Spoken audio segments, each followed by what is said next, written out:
সুপ্রিয় দর্শক কেমন আছেন? চলে আসলাম এই মাত্র পাওয়া আগামীকাল খুবই গুরুত্বপূর্ণ ঘূর্ণিঝড়, ঝড় বৃষ্টি, শিলাবৃষ্টি, কালবৈশাখী ঝড় এবং আবহাওয়ার খবর নিয়ে। দর্শক আজকে ভিডিওতে জানিয়ে দেবো আগামীকাল 24 ঘন্টায় কেমন থাকার সম্ভাবনা রয়েছে বাংলাদেশে 8টি থেকে 64 জেলা আবহাওয়া পরিস্থিতি, এবং আরও জানিয়ে দেবো পশ্চিমবঙ্গে কোথাও কোনো বৃষ্টিপাতের সম্ভাবনা আছে কি না।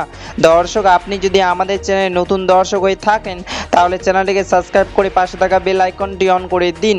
তো চলুন এবার জেনে নিই এক নজরে। দর্শক ইতিমধ্যে গত 24 ঘন্টায় আবহবিদ বাংলাদেশের সর্বনিম্ন তাপমাত্রা রেকর্ড করেছেন ঢাকা বিভাগে 35 থেকে 36 ডিগ্রি সেলসিয়াস, এবং আবহবিদ আরও জানিয়েছেন ইতিমধ্যে খুলনা, যশোর, বগুড়া, টাঙ্গাইল, ঢাকা, গাজীপুর, ফরিদপুর, সিলেট, হবিগঞ্জ, ময়মনসিংহ, চট্টগ্রাম, ফেনী, কক্সবাজার, টেকনাফ জেলায় আকাশ মেঘলা এবং আগামী কয়েকদিন মেঘলা আকাশ থাকার সম্ভাবনা রয়েছে।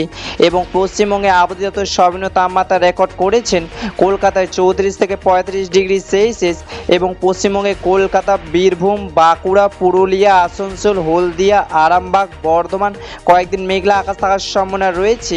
দর্শক এবার সরাসরি চলে আসলাম মেঘ বৃষ্টির পুরো চিত্রে, এবং এই মুহূর্তে দেখতে পাচ্ছি আজ এবং আগামীকাল 24 ঘন্টায় বাংলাদেশে 8টি থেকে 64 জেলা আকাশ মেঘলা থাকার সম্ভাবনা রয়েছে। আপাতত 24 ঘন্টা বাংলাদেশের রাজশাহী, পাবনা, খুলনা, যশোর, বরিশাল, ঢাকা, ফরিদপুর, ময়মনসিংহ, গাজীপুর, টাঙ্গাইল, সিলেট, চট্টগ্রাম, কক্সবাজার, ফেনী হালকা বৃষ্টি পড়ার সম্ভাবনা রয়েছে, এবং পশ্চিমবঙ্গে মুর্শিদাবাদ, বোলপুর, আসানসোল, খড়গপুর, বাঁকুড়া, কলকাতা, হলদিয়া হালকা বৃষ্টি পড়ার সম্ভাবনা রয়েছে। 2 জুন 2026 মঙ্গলবারে আবহাওয়ার খবর। ধন্যবাদ।